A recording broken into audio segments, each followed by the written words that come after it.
Bonjour, bienvenue à cette nouvelle émission de Traverser le deuil. Pour plusieurs d'entre vous, je n'ai probablement pas autant besoin de présentation, mais pour les autres, je me nomme Joanne Brouillette, je suis agente de pastorale au sein du service de pastoral du diocèse de Trois-Rivières. Avant de me joindre à l'équipe diocésaine en pastorale, j'ai travaillé pendant une quinzaine d'années dans une paroisse pour laquelle j'ai reçu le mandat de notre évêque pour présider des baptêmes et des funérailles. Cette mission-là, je l'ai vécue comme un réel privilège parce que j'ai eu l'opportunité d'établir des relations vraiment particulières avec de très nombreuses familles, notamment des personnes endeuillées. J'ai eu à me déchausser, comme le veut l'expression, pour entrer dans l'intimité des émotions et des histoires familiales. Le cadeau dans tout ça, c'est que quand une relation se crée dans cette authenticité-là, ça ne s'arrête pas sitôt la cérémonie terminée. J'ai ainsi eu le privilège de devenir un témoin extraordinaire du processus de guérison qui se déployait à l'intérieur des personnes alors qu'elles reprenaient goût à la vie. On appelle ce temps-là la phase de restructuration. C'est une période où on expérimente de nouvelles manières d'entrer en relation avec le monde, avec la société, aussi avec la personne défunte, si la perte est en lien avec le décès d'un être cher, mais aussi où notre rapport au temps et à ce qu'on considère comme essentiel, il se redéfinit. Cette restructuration-là s'impose dans le processus de deuil sans qu'on s'en rende compte. Elle peut être très précoce, bien sûr, mais elle peut aussi débuter des semaines après la perte. D'ailleurs, comme nous le savons maintenant, chaque étape du deuil chevauche la précédente ou la suivante dans un continuel aller-retour. Ce qu'il ne faut jamais oublier, c'est qu'on se reconstruit aussi avec qui on est et avec les matériaux intérieurs dont on dispose. D'où l'importance de prendre conscience de tous les matériaux dont on dispose. Au-delà de la colère, de la peine, de la culpabilité qui nous habite, il faut aussi se permettre de voir l'optimisme, l'espérance et les autres acquis qu'on porte à l'intérieur de soi aussi. Il faut éviter le piège de développer des traits de caractère qui nuiraient à nos relations ou qui nous enliseraient dans la culpabilité ou d'autres visions négatives qu'on aurait de l'existence. La restructuration, elle se déploie principalement dans nos relations. Commençons par explorer la relation avec les autres. Peut-être que la cause de la perte que j'ai subie, après ça, que j'aurais pu le même rôle au sein de la société ou de la famille. Exemple, je devrais maintenant assurer la subsistance de ma famille ou bien je pourrais plus recevoir mes enfants à Noël. Peut-être aussi que mon image sociale va être modifiée. Exemple, ma santé fragile ne me permettra plus de faire telle ou telle activité. Ou bien je ne serai plus en mesure de faire le voyage annuel avec le groupe avec qui je voyageais. On a aussi à revisiter notre vision du monde qui, lui, ne s'est pas arrêtée parce que nous, on a subi une perte. Je suis donc appelée à me sentir bien dans ce monde et à y continuer de me développer normalement. Même si parfois ce monde est devenu menaçant et que je préférerais m'enfermer dans ma chambre, je dois savoir que je choisirais alors un chemin de mort plutôt qu'un chemin de vie. Et ça, ça allongerait le temps de la guérison. Quand la perte subie est en lien avec une personne suite à un décès ou une séparation physique d'une personne qu'on aimait, la phase de restructuration, elle nous amène aussi à développer des relations différentes avec la personne disparue. Cette relation-là, elle va prendre souvent forme par des souvenirs heureux ou par la vision que désormais cette personne-là, elle veille sur moi. La communication va se faire, elle va être réelle, bien que différentes. Enfin, un autre lieu de déploiement de la reconstruction, de la restructuration, c'est dans notre relation avec soi-même. Le travail du deuil y a jeté un éclairage cru, violent. Il interroge l'amour qu'on se porte et qu'on porte aux autres. Mais il nous invite aussi à revisiter notre échelle de valeurs. C'est-à-dire que ce qui avait une très grande importance hier peut peut-être en avoir beaucoup moins aujourd'hui. Les priorités changent. Et parce qu'on sait maintenant que tout peut s'arrêter d'un moment à l'autre. Toutes ces prises de conscience en lien avec notre nouveau rôle dans la famille, dans le monde, en lien avec les êtres chers disparus et aussi en lien avec les réelles priorités qui sont maintenant nos valeurs, ça, c'est un véritable souffle de vie. C'est un souffle de vie qui nous donne le courage de nous dépasser.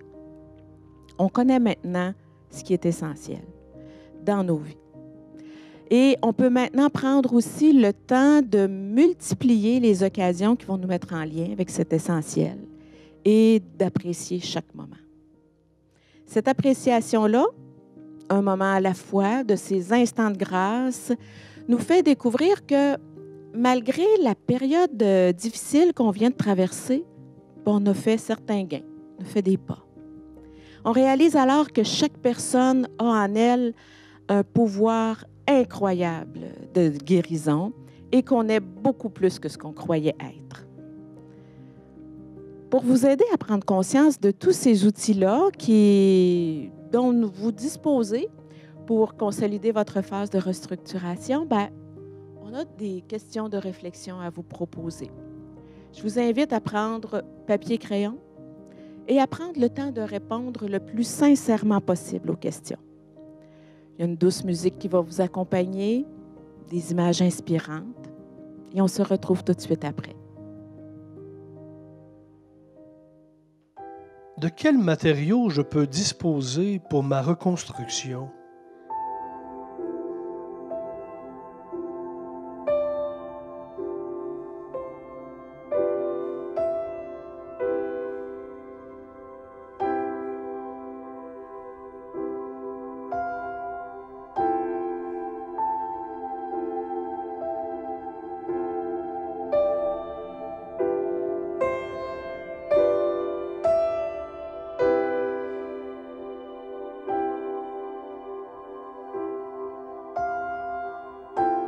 Aspect négatif de ma personnalité ou de mon histoire, aspect positif de ma personnalité ou de mon histoire.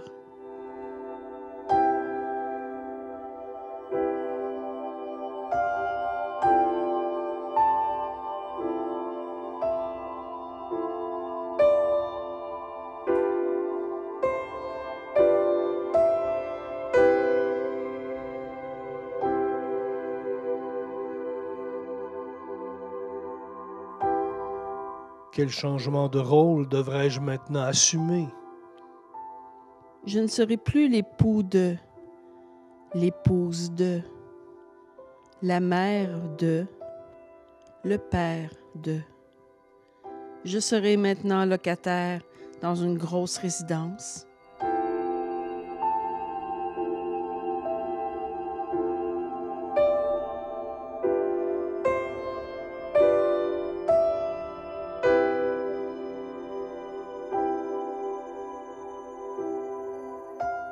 Je pourrais compter sur un revenu 2 fois plus petit. C'est maintenant à moi de faire vivre ma famille. Je ne peux plus pratiquer mon activité.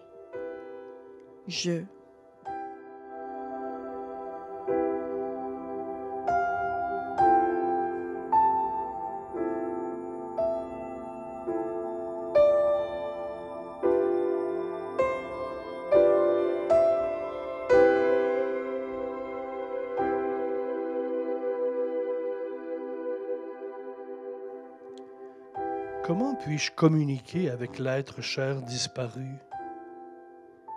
Je lui raconte mes journées.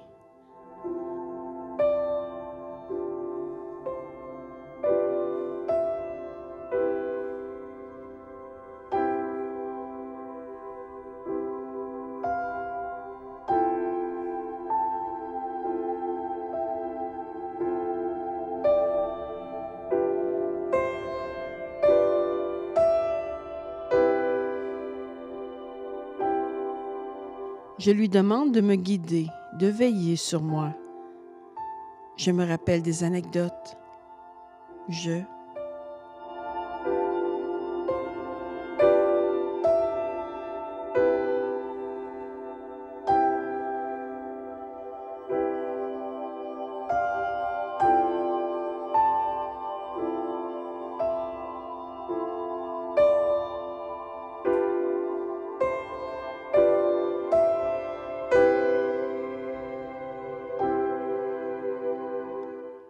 Quelles valeurs deviennent plus importantes pour moi? Qu'est-ce qui est maintenant essentiel dans ma vie?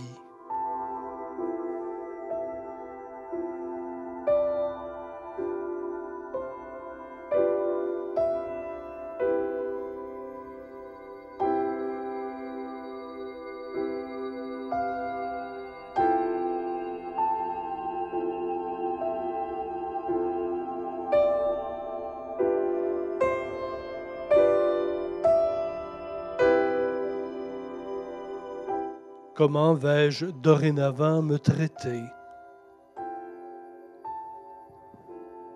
Avec respect, en m'accordant le pardon pour ce que j'ai fait ou n'ai pas fait. Avec amour pour ce qu'il y a de beau et de moins beau en moi.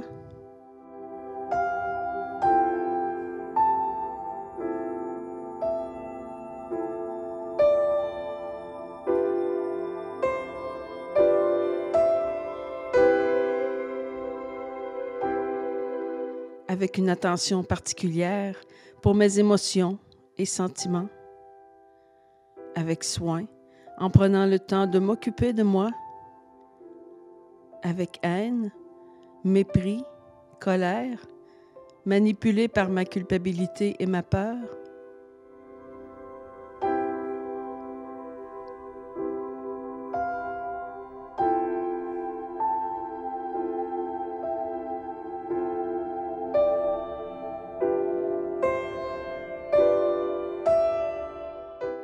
J'espère sincèrement que vous n'avez pas pris la résolution de vous traiter avec mépris ou avec haine et que vous ne vous laisserez pas manipuler par la culpabilité ou la colère.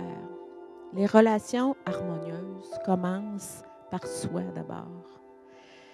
Prenez soin de vous, soyez bon, soyez bonne avec vous-même et donnez-vous le droit de savourer les moments où la vie, la paix, la joie reprennent leur place en vous. C'est aussi ça, la résurrection. À très bientôt.